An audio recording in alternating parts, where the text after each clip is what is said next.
کہ وہ کالی چیونٹی جو سمندر کی تہ میں کالے پتھر کے نیچے چل رہی ہوتی ہے اس کو بھی وہ دیکھتا ہے۔ ایھا الانسان، اے انسان، ما غرک بربک الکریم، وہ کون سی چیز ہے جس نے تجھے تیرے کریم پروردگار سے دھوکے میں رکھا ہوا ہے؟ کون کریم پروردگار؟ الذی خلقک، جس نے تجھے پیدا کیا، جس نے تجھے پیدا کیا ہے۔ اپنی پیدائش پر غور کر، تو خود ہی دنیا میں نہیں آ گیا ہے، تجھے کوئی لانے، بولو آگے، کوئی لانے۔ قال اللہ تبارک و تعالی فی کلامہ المجید، اعوذ باللہ من الشیطان الرجیم، بسم اللہ الرحمن الرحیم، ارأیت الذی یکذب بالدین فذلک الذی یدع الیتیم ولا يحض على طعام المسكين فويل للمصلين الذين هم عن صلاتهم ساهون الذين هم يراءون ويمنعون الماعون۔ صدق الله العظيم وصدق رسوله النبي الكريم ونحن على ذلك من الشاهدين والشاكرين والحمد لله رب العالمين۔ رب اشرح لي صدري ويسر لي أمري واحلل عقدة من لساني يفقهوا قولي، رب زدني علما سبحانك لا علم لنا إلا ما علمتنا إنك أنت العليم الحكيم۔ عقیدت اور محبت کے ساتھ درود پاک پڑھ لیں۔ اللہم صلی علی سیدنا محمد وعلی آل سیدنا محمد واصحاب سیدنا محمد وبارک وسلم علیہم۔ اللہم صلی علی سیدنا محمد وعلی آل سیدنا محمد واصحاب سیدنا محمد وبارک وسلم علیہم۔ اللہم صلی علی سیدنا محمد وعلی آل سیدنا محمد واصحاب سیدنا محمد وبارک وسلم علیہم۔ یہ کتنی دیر تک ہوتا ہے بیان؟ کتنا ٹائم؟ اچھا، عشاء کی نماز کتنے بجے پڑھتے ہیں؟ 7:35 پر ہیں؟ جی جی۔ برادران اسلام، واجب الاحترام محترم بزرگوں، میرے ایمانی بھائیوں اور طالب علم بھائیوں، ابھی آپ نے مغرب کی نماز میں امام صاحب سے پہلی رکعت میں سورہ ماعون کی تلاوت سماعت فرمائی۔ سورۃ الماعون، آپ کی مجلس جو ہے یہ بھی اصلاحی مجلس اور فکر آخرت کی مجلس ہے، اور یہی مضمون اللہ تبارک و تعالیٰ نے اس سورت کے اندر بیان فرمایا ہے۔ سب سے پہلے اللہ فرما رہے ہیں، ارأیت الذی یکذب بالدین، ارأیت الذی یکذب بالدین، بھلا آپ نے دیکھا اس آدمی کو، الذی یکذب بالدین، جو قیامت کے دن کو جھٹلاتا ہے، جو قیامت کے دن پر، بدلے کے دن پر یقین ہی نہیں رکھتا ہے۔ اس کو یقین ہی نہیں ہے کہ مرنے کے بعد ایک دن دوبارہ اٹھایا جائے گا، اور پھر اچھے کو اس کی اچھائی کا انعام اور برے کو اس کی برائی کی سزا دی جائے گی، جس کو یوم الدین، بدلے کا دن کہا جاتا ہے۔ تو کہا آپ نے نہیں دیکھا اس شخص کو کہ جو قیامت کے دن کو جھٹلاتا ہے۔ برائی کی جڑ یہی ہے کہ آدمی بدلے کے دن کو بھول جائے۔ جب اس دن کو آدمی بھول جاتا ہے، اس دن کا اس کو یقین نہیں ہوتا ہے، تو پھر وہ گناہ کے کاموں میں لگتا ہے، پھر وہ برے کاموں کے اندر لگتا ہے۔ اور جس کو اس بات کا یقین ہو کہ مجھے ایک دن اپنے رب کی عدالت میں کھڑے ہو کر اپنی زندگی کے لمحے لمحے کا حساب دینا ہوگا، تو وہ کبھی بھی گناہ کے قریب نہیں جائے گا۔ اس کی آنکھ غلط نہیں دیکھے گی، اس کے کان غلط نہیں سنیں گے، اس کی زبان غلط نہیں بولے گی، اس کے ہاتھ غلط چیز کو نہیں پکڑیں گے، اور اس کے پاؤں غلط جگہ کی طرف نہیں اٹھیں گے۔ جتنا یہ یقین کمزور ہوتا ہے اتنا ہی آدمی گناہوں کی طرف بڑھتا چلا جاتا ہے اور اللہ سے غافل ہو جاتا ہے۔ یا ایھا الانسان ما غرک بربک الکریم الذی یکذب ما غرک بربک الکریم الذی خلقک فسواک فعدلک فی ای صورت ما شاء رکبک۔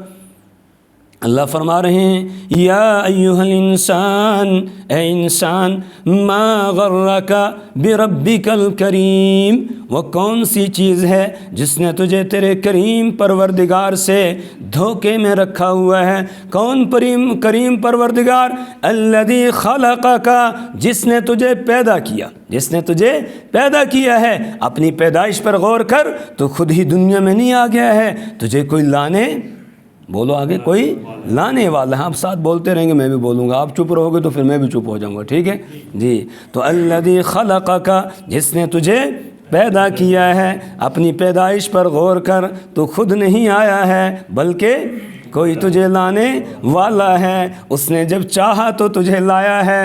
تیرے ماں باپ بھی تمنائیں کرتے تھے، امیدیں کرتے تھے، دعائیں کرتے تھے، لیکن تب ملا جب اللہ کو منظور ہوا تو پروردگار نے تجھے یہاں لایا ہے، اور اب یہاں سے تو خود ہی جا بھی نہیں سکتا ہے، بلکہ تبھی جائے گا جب وہ پروردگار لے جانا چاہے گا، اس سے پہلے کوئی جا نہیں سکتا ہے۔ لا یستأخرون ولا یستقدمون، کوئی ایک سیکنڈ نہ پہلے جا سکتا ہے اور نہ کوئی پیچھے رہ سکتا ہے۔ حتى إذا بلغت الحلقوم وأنتم حينئذ تنظرون ونحن أقرب إليه منكم ولكن لا تبصرون فلولا إن كنتم غير مدينين ترجعونها إن كنتم صادقين۔ اللہ فرما رہے ہیں جب وہ یعنی روح جو ہے یہ ہنسلی تک پہنچ جاتی ہے، حلق تک پہنچ جاتی ہے، اور تم اس وقت وہاں بیٹھے ہوئے ہوتے ہو، دیکھ رہے ہوتے ہو، جانے والا جا رہا ہوتا ہے، اس کا کبھی باپ بھی وہاں موجود ہوتا ہے، ماں بھی وہاں موجود ہوتی ہے، اس کی بیوی وہاں ہوتی ہے، بچے وہاں ہوتے ہیں، بچیاں وہاں ہوتی ہیں۔ کوئی روک سکتا ہے؟ کوئی واپس لوٹا سکتا ہے؟ کوئی روک سکتا ہے؟ کہیں بیوی کہنے لگے او میرے سرتاج، تو مجھے چھوڑ کے جا رہا ہے، میں کس کے ساتھ رہوں گی؟ تیرے بغیر میں نہیں رہ سکتی ہوں، مت جا، تو رکے گا؟ بچے کہیں ابو جی ہم تجھ سے بڑی محبت کرتے تھے، آپ کہاں ہمیں چھوڑ کے جا رہے ہو، مت جاؤ مت جاؤ مت جاؤ، تو رک جائے گا؟ نہیں۔ حتی اذا بلغت الحلقوم وانتم حینئذ تنظرون ونحن اقرب الیہ منکم، اللہ فرماتے ہیں کہ میں تم سے زیادہ اس کے قریب ہوتا ہوں، ولکن لا تبصرون، لیکن تم دیکھتے نہیں ہو۔ فلولا ان کنتم غیر مدینین ترجعونها ان کنتم صادقین، اگر ہماری باتوں پر تمہیں یقین نہیں ہے تو ذرا اس کو لوٹا کر دکھاؤ، واپس اس کی روح کو دوبارہ اس کی طرف لوٹا کر دکھاؤ۔ ترجعونها ان کنتم صادقین، کوئی واپس لوٹا سکتا ہے؟ نہیں لوٹا سکتا ہے۔ وہ تو عجیب کیفیت ہوتی ہے، والتفت الساق بالساق الى ربک یومئذ المساق، والتفت الساق بالساق، اب پنڈلی پنڈلی پہ چڑھنے لگتی ہے اور روح نکل کے چلے جاتی ہے۔ والتفت الساق بالساق الى ربک یومئذ المساق، اب تو رب کی طرف جانا ہی پڑے گا۔ ہاں، اس کو خیال ہونے لگتا ہے ابھی اس کے ساتھ جو ہے ابھی کمر توڑ دینے والا معاملہ جو ہے وہ کیا جائے گا، وہ دیکھ رہا ہوتا ہے۔ اس وقت کہتے ہیں اب ڈاکٹروں سے نہیں بات بن رہی ہے، دوائیاں اثر نہیں کر رہی ہے، وقیل من راق، اب ہے کوئی رقیہ پڑھنے والا، کوئی دم درود کرنے والا، اسی کو لاؤ، کسی مولوی صاحب کو لاؤ، کسی پیر کو لاؤ، ہو سکتا ہے کوئی دم شم کرے تو کچھ فرق پڑ جائے۔ وقیل من راق وظن انہ الفراق، اور وہ سوچ رہا ہوتا ہے کہ اب تو فراق، اب جدائی کا وقت آ گیا، جدائی کی گھڑی سر پہ کھڑی ہے، اب تو آ گیا وقت، اب کوئی روک نہیں سکتا ہے۔ تو اللہ کہہ رہا ہے اپنی پیدائش پر غور کرو، تم خود نہیں آئے ہو، خود نہیں جا سکتے ہو، کوئی تمہیں لانے والا ہے، کوئی طاقت ہے جس نے تمہیں لایا ہے، کوئی طاقت ہے جو تمہیں لے جائے گی۔ جب نہ اپنی مرضی سے آئے ہو نہ اپنی مرضی سے جا سکتے ہو، تو بیچ کا جو وقفہ ہے وہ اپنی مرضی سے کیوں گزارتے ہو، وہ بھی اس کے حوالے کر دو۔ ہیں کس کے حوالے؟ اللہ کے حوالے کر دو، جیسے وہ چاہتا ہے ویسے تم گزار کر آ جاؤ تو کامیاب ہی کامیاب ہو جاؤ گے۔ وَأَمَّا مَنْ خَافَ مَقَامَ رَبِّهِ وَنَهَى النَّفْسَ عَنِ الْهَوَىٰ فَإِنَّ الْجَنَّةَ هِيَ الْمَأْوَىٰ وَأَمَّا مَنْ خَافَ مَقَامَ رَبِّهِ، رہا وہ آدمی جو اپنے رب کے سامنے کھڑے ہونے سے ڈر گیا، اس کو اس بات کا یقین ہے کل مجھے رب کی عدالت میں کھڑے ہونا ہے، اور صرف رب کی عدالت نہیں، وہاں تو جناب رسول اکرم صلی اللہ علیہ وسلم بھی ہوں گے، جنہوں نے اللہ کے دین کی خاطر اتنی تکلیفیں برداشت کیں جتنی کسی دوسرے کو دی ہی نہیں گئی ہیں، تب بھی انہوں نے اللہ کا دین اپنی امت تک پہنچایا، اللہ کا قرآن اپنی امت تک پہنچایا ہے، اللہ کا کلمہ امت تک پہنچایا ہے، وہ بھی وہاں کھڑے ہوں گے، اور اب وہاں اللہ کی عدالت میں حاضری ہوگی، جواب دینا پڑے گا، حساب دینا پڑے گا۔ اس منظر کو ذرا آنکھیں بند کر کے اپنے سامنے لائیں، اللہ کی عدالت لگی ہے، وہ دیکھو وَجَاءَ رَبُّكَ وَالْمَلَكُ صَفًّا صَفًّا،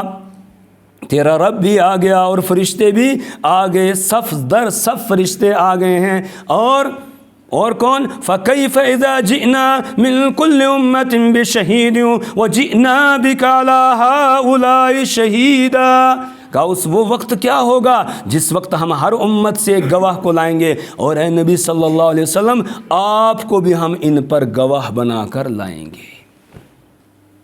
اب اس وقت وہاں جواب دینا ہوگا، جس کو اس بات کا یقین ہو جائے کہ مجھے وہاں جواب دینا ہے، پھر وہ وَنَهَى النَّفْسَ عَنِ الْهَوَىٰ، پھر اپنے نفس کو اپنی خواہشات سے روک لیتا ہے، پھر وہ اپنی مرضیوں پر نہیں چلتا ہے، اپنی مرضیات اپنی خواہشات اس پر وہ چلتا نہیں ہے، اپنی چائز اس پر نہیں چلتا ہے، پھر تو وہ کیا کرتا ہے؟ رب چاہی گزارتا ہے۔ کون سی رب چاہی گزارتا ہے، پھر اللہ کے حکموں کے مطابق وہ زندگی بسر کرتا ہے، اور جب ایسا کرے گا تو قیامت کے دن سرخرو ہوگا، کامیاب ہوگا۔ فَإِنَّ الْجَنَّةَ هِيَ الْمَأْوَىٰ، تو پھر جنت اس کا ٹھکانہ ہے، جنت میں چلا جائے گا، وہ جنت میں جائے گا۔ اور اگر اس دن کا یقین نہیں ہے، پھر بندہ کیا کرتا ہے؟ فَأَمَّا مَنْ طَغَىٰ وَآثَرَ الْحَيَاةَ الدُّنْيَا فَإِنَّ الْجَحِيمَ هِيَ الْمَأْوَىٰ فَأَمَّا مَنْ طَغَىٰ، تو وہ شخص کہ جو سرکشی کا راستہ اختیار کرتا ہے، وآثر الحیات الدنیا، اور دنیاوی زندگی کو ترجیح دیتا ہے، یہ سب سے بڑی اس کی بیماری ہے، صبح سے شام تک اسی دنیا کے چکر میں پڑا رہتا ہے، دنیا کے راحت اور آرام، یہاں کی عیش و عشرت اسی کے اکٹھا کرنے میں لگا رہتا ہے۔ اس کی ساری سوچ یہ ہوتی ہے مکان اچھا بن جائے، دکان اچھی چل جائے، بیوی اچھی مل جائے، بچے اچھے مل جائیں، گاڑی اچھی ہو میرے پاس، مجھے عزت مل جائے، عہدہ مل جائے، کرسی مل جائے، سب مجھے سلوٹ کریں، سب مجھے سلوٹ کریں، یہ اس کا جو ہے وہ یہ اس کی چاہتیں ہوتی ہیں۔ وآثر الحیات الدنیا، دنیاوی زندگی کو یہ ترجیح دیتا ہے۔ اللہ فرماتے ہیں بل تؤثرون الحیات الدنیا، انسانوں تمہیں کیا ہو گیا، تم آخرت کو بھول گئے، اپنے دل کی صفائی نہیں کرتے ہو۔ اس سے پہلے نا صفائی کا تذکرہ، قد افلح من تزکا وذکر اسم ربہ فصلی، بل تؤثرون الحیات الدنیا والآخرۃ خیر وابقی۔ قد افلح من تزکا، وہ کامیاب ہو گیا جس نے اپنا تزکیہ کر لیا، جس نے اپنے دل کی صفائی کر لی۔ قد افلح من تزکا، اور دل کی صفائی ہوگی کیسے؟ وذکر اسم ربہ، اپنے رب کے نام کا اس نے ذکر کیا، اپنے رب کو یاد کرتا ہے، اس کا ذکر کرتا ہے۔ وذکر اسم ربہ فصلی، اور نماز پڑھتا ہے تو اب اس کا تزکیہ ہوتا ہے۔ لیکن جب دنیا کے چکر میں پڑ جاتا ہے، پھر نمازیں بھی چھوٹ جاتی ہیں، پھر ذکر بھی چھوٹ جاتا ہے، پھر قرآن کی تلاوت بھی چھوٹ جاتی ہے، پھر تو بس یہی ایک اس کی جو ہے پریشانی ہوتی ہے، کہاں سے آئے گا، کیسے آئے گا، یہ نہیں دیکھتا ہے کہ ہے کیسا، بس آنا چاہیے، لوٹ کھسوٹ میں وہ لگ جاتا ہے۔ میرا مکان سب سے اونچا ہو، میری دکان سب سے اچھی چلے، مجھے عزت ملے، میرے آگے پیچھے چلنے والے کچھ لوگ ہوں، بس یہی دنیا کے چکر میں وہ رہتا ہے۔ وآثر الحیات الدنیا، اللہ فرماتے ہیں فإن الجحیم ہی المأوی، تو جہنم اس کا ٹھکانہ ہے۔ تو جس کو آخرت کا یقین ہوگا، رب کی عدالت میں حاضری کا یقین ہے، وہ کبھی پھر غلط نہیں کرے گا، اس کی آنکھ غلط نہیں دیکھے گی۔ کیوں؟ وہ جانتا ہے کہ یعلم خائنۃ الاعین، اللہ آنکھوں کی خیانت کو جانتا ہے۔ چاہے چاچے کو نہیں پتہ چل رہا ہے، ماموں کو نہیں پتہ چل رہا ہے، ابو کو نہیں پتہ چل رہا ہے یہ کہاں دیکھ رہا ہے، لیکن اس کو پتہ چل رہا ہے جس نے آنکھیں بنائی ہیں، اس کو پتہ چل رہا نا۔ الا یعلم من خلق وهو اللطیف الخبیر، کیا اس کو نہیں پتہ چلے گا جس نے پیدا کیا؟ اس کو نہیں پتہ چلے گا جس نے پیدا کیا ہے۔ وَهُوَ اللطیف الخبیر، وہ باریک بھی ہے، وہ بڑی باریکی سے دیکھنے والا ہے۔ الخبیر، وہ خبر رکھنے والا ہے۔ اتنا باریک بھی ہے کہ وہ کالی چیونٹی جو سمندر کی تہ میں کالے پتھر کے نیچے چل رہی ہوتی ہے، اس کو بھی وہ دیکھتا ہے، اور اس کے چلنے کی جو آواز ہے اس آواز کو بھی وہ سنتا ہے۔